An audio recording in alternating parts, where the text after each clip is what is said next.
Pas një dite të gjatë dhe një udhëtim me avion, më në fund arrita në Barcelonë orën 11 të natës. Pak kohë sa lash gjatë në dhomën e hotelit dhe u qetësova 5 minuta. Erdhi direkt momenti për të porositur darkën te McDonald's siç e ka tradita, sepse po vdisja për bukë. Më në fund rehat në hotel, ishte ditë e lodhshme, shumë e lodhshme, sepse kam nisur që në orën 9 të mëngjesit, kisha për të mbaruar ca punë në studio. I mbarova punët, punë të tjera për të mbaruar, pastaj në orën 5:30 isha në aeroport. Në aeroport nuk mbaruam punët sepse vajta, përveç faktit që vajta në business lounge-in e aeroportit, ishte hera ime e parë te Skanderbeg. Bëra dhe një video atje për POK, që do e shikoni në TikTok edhe në Instagram. Shumë nice, super nice. Qetësi, internet, ushqim, pije pa limit, ç'a të doje, ja vlente me të vërtet.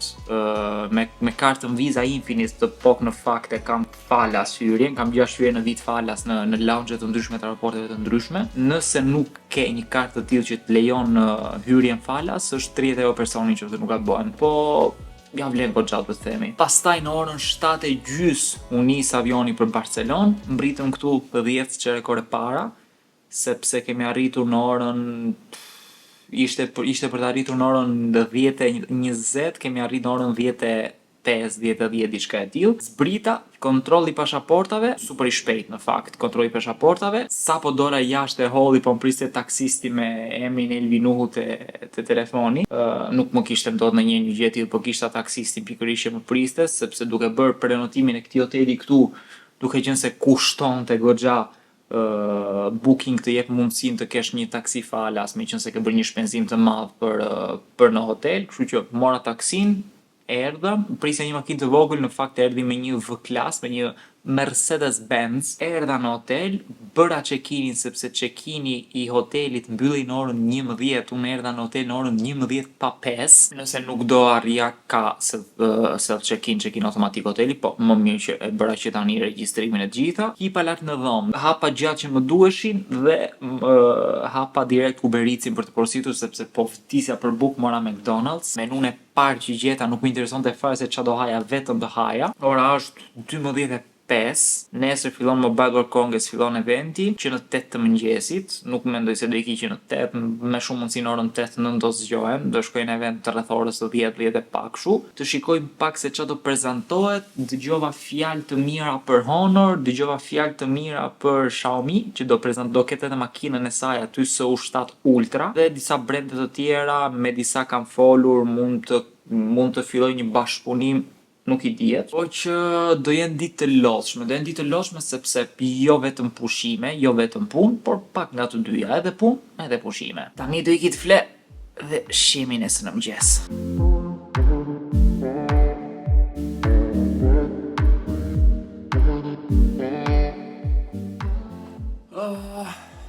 Jemi gati për ditën e parë të eventit, është ora 9:05.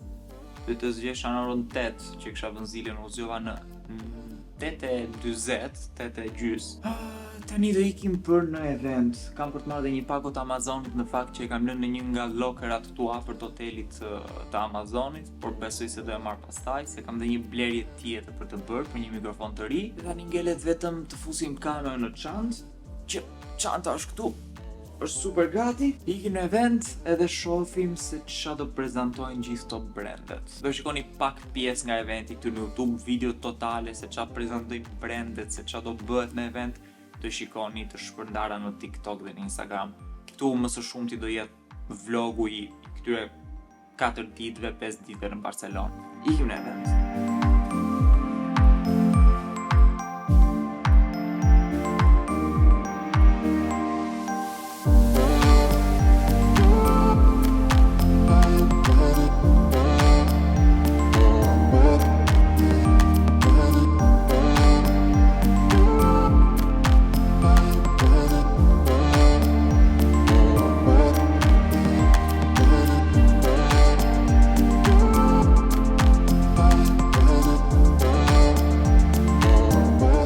Jemi në standin e Honorit tani, po të shikojmë pak gjithë pjesën e inteligjencës artificiale që Honor ka krijuar këtë vit, Honor AI Deepfake Challenge ndërkohë. Pam një dorë roboti që ndryshonte lëvizjen e dorës në bazë të asaj që shikonte. Në këtë rast ishte një kompjuter para i Honorit.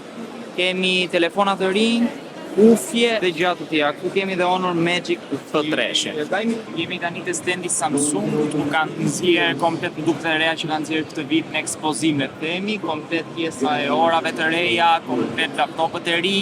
Normalisht gama e Galaxy S25, S25 Ultra pra gjithë modelet dhe po shikoj që po shtyn shumë tek pjesa e Samsung Health, pra aplikacioni i shëndetit të Samsung që me sa duket vit pas viti po përmirësohet, po vet akoma dhe më mirë, për të ndihmuar gjithmonë më shumë njerëzit që të jenë të dinë më shumë për shëndetin e tyre, të jenë më të vetëdijshëm për jetën që bëjnë dita ditës, edhe njerëz ka plot fare.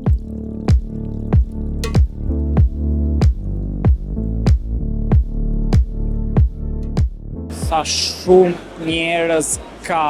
Mbaj mend herën e fundit që kam parë një ambient me kaq shumë njerëz. Në krahasim pallati joni në Kongres është sa një stand e këtyre imagjino, asgjë tjetër më shumë.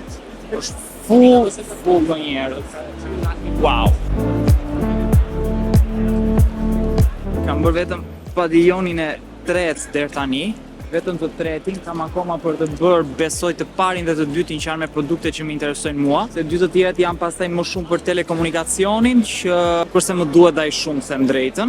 Që me shumë mundësi do bëj këto dyja, do hanoj gjë e losh me eventin, nuk e prisja kaq shumë. Për shaka, normal që e prisja. Ula tha diçka tani se është një zhurmë dhe një rrëmuje të mërshme. Është ora 2:20, ka marrë këtu që në orën 10, është në të lojshme. Po thuaj se brendet më të rëndësishme që janë të Hall Treshi i pash të gjitha, nga me gjitha në ato qa më duhej, gjirova të gjitha vitet që do i shikoni. Edhe te kjo video do shikoni diçka, edhe tek në për shorts dhe TikTokit se kam do shikoni video të tjera të gjithë produkteve. Ai që më ngeli më shumë menja ishte makina e Xiaomi SU7 Ultra. Nuk e di, okay, është timi Porsche 100%, por super makina bukur. Tani duhet të iki të bëj një gjë pra të Realme se më thanë në orën 2 kanë ca gjëra që do na japin. Dhe pastaj shofi çan ngelet, besoj do rri deri nga ora 3 dhe pastaj do iki të shplodhen pak në hotel, të merrem pak edhe me editimin se janë të gjitha materialet që duhet i kalojnë në laptop të gjitha. Rapojmë të standat e tjera, sa për ishtat e TCL-ja, ishit të interesuar dhe të merrnin emrin tim për të parë kontentin pastaj që do hidhja për ata. Ishte e lezetshme, nuk ishte keq. Kishte ca ekranet, kohët e fundit ata kanë filluar të fokusohen shumë te ekranet që janë si letër, edhe ishte nice, edhe ndjesia e ekranit kur e preke dhe bëje ndonjë swipe ishte super e bukur. Wow. Okej, është një gjë e bukur. Tesla Cybertruck, por këtë radhë për policin. Shikoni, janë të gjitha vendet e përgatitura me xhamin në mes që i ndan. Super makinë. Tjetër nivel kjo gjë.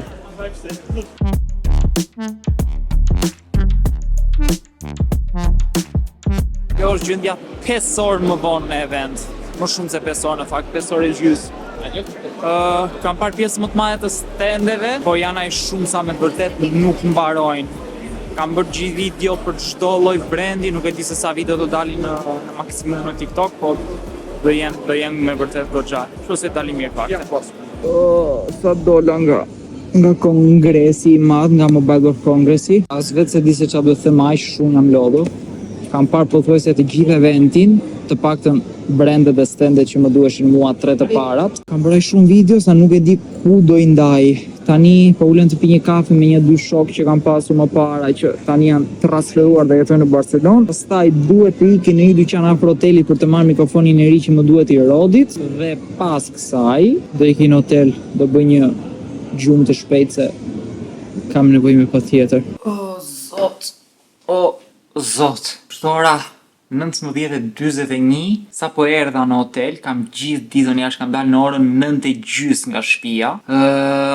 Sa që nuk e dia sa hapa kam bërë, Kam bërë goxha. Kam bërë 14.400 hapa. Për t'ju thënë mesatarja ime ditore është e 4.000-shja. Mbaroi dita e eventit, Mobile World Congressi mbaroi dita e parë. Janë dhe ditët e tjera ndërkohë, por mendoj që pjesën më të madhe të gjërave që duhet shikoja, pjesën më të madhe të gjërave që duhet të xhiroja, i xhirova të gjitha që ditën e parë. Doja të isha gati, të kisha të gjitha materialet dhe pastaj të shikoja nëse më duhen materiale ekstra për ditët në vijim apo jo. Ditë e lodhshme, shumë e lodhshme. Kam ndënë në event deri në orën 3:30, pra imagjino nga ora 10 e mëngjesit deri në orën 3:30, 4 më saktë, jo 3:30. Punë me kohë të plot. Për ata që thonë që nuk është e vështirë të bësh një punë të tillë. Pastaj dolat, siç pa dhe në një video tjetër takova 2 miqtë e mi që janë transferuar tashmë në Barcelonë, edhe më sollën deri këtu me makinë. Trafiku i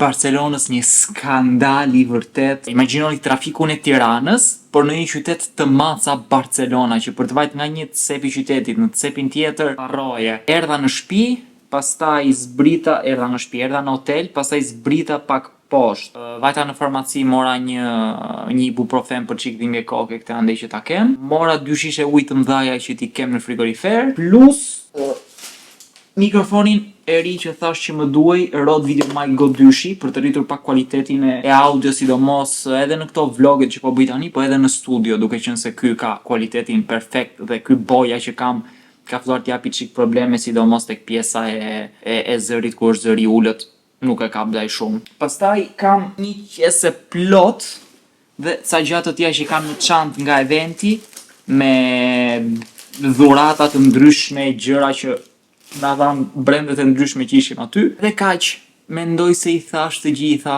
apo se harrova. Mora dhe një pako në Amazon që kisha porositur në Amazon Lockerat. Isha që isha.